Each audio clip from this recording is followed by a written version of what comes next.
first of all, I'm so happy to be here in Seoul. It's one of my favorite cities in the world. And when I was invited to attend this women's conference, of course I had to say yes because women's issues are very important in my heart.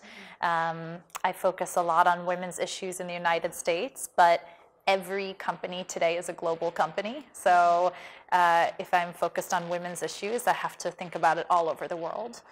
For me, I think that a lot of women think that they need to act like a man to make it in business. They need to, dress like a man and act like a man, and that's the only way to succeed. And so I try to set an example that you can wear colorful dresses and you can sing and you can tell jokes and you can still be really smart and successful in business. You don't have to change who you are to fit into the man's world.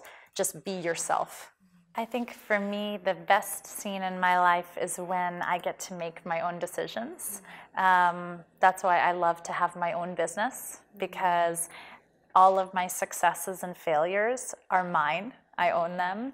I get to choose how much time I spend in my work and in my family. And so I think for women, owning and creating your own scene means having control over your life and leading the life that you want to lead, not what anyone tells you to do. Yes, that's a very difficult question because I was really at a great place in my career. I was making a lot of money. I was at a great company. And so I think it's very reasonable to ask the question, why would you leave that? I think for me, it came down to a few reasons. I think for me, I'm very passionate about women's rights and women in the workplace.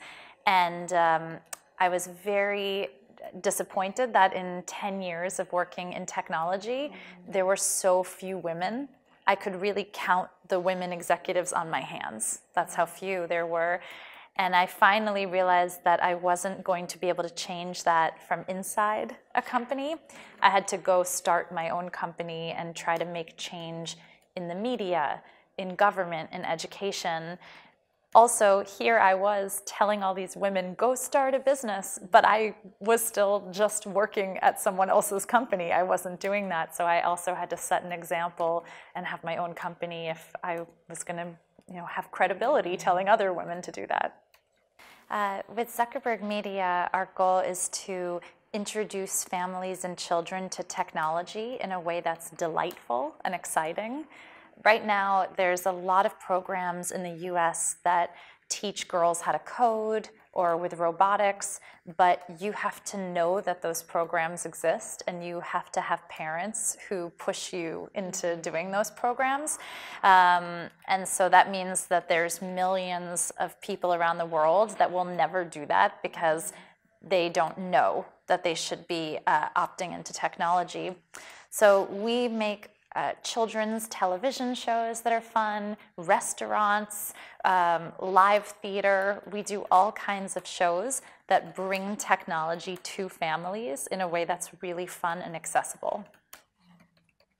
It's a really difficult challenge knowing the right amount of technology to give your children, because on one hand, children should be children. They should go outside. They should learn how to have eye contact and relationships. On the other hand, though, you want to make sure that your children have access to technology because that's the skills that they're going to need for the rest of their life and their career.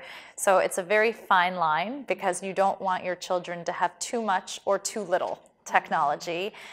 So I think it's a different balance for every household. But just to make sure your kids have a lot of years that they will be glued to screens. So when it comes to balancing tech and life, try to make it go more towards life for young children. Yes, women want to be perfect at everything, and I think that society makes it seem like we have to do everything, balance it all. The problem is that if you try to do every single thing perfect, you're either going to fail, you're going to do nothing perfect, or you're going to burn out. And I think that's why a lot of women leave the workforce, because they get so overwhelmed with trying to be good at everything that they just get exhausted. So I have a little bit of a different philosophy. Instead of encouraging women to be well-balanced, I like to encourage people to be well-lopsided, which means, choose a few things and be great at them, and then make sure to choose the other things in your life to make sure you're not forgetting about anything. Yeah, I think my advice is that as a woman, you can have it all, just not at the same time. So really, when I look back on my own career and I think about the things that I'm most proud of, I didn't do any of those things when I was trying to be really balanced. I did that when I gave myself the permission to be really focused on my work, or really focused on my family, or really focused on a personal mission or project. So I think for women, don't try to be perfect at everything at the same time. You're just setting yourself up for failure. Just, take a few things at a time, be great at them, and that will make you much more happy and successful in the long run. Yay, thank you. Really good typing, really good translating. Wow, really impressive. Good camera work.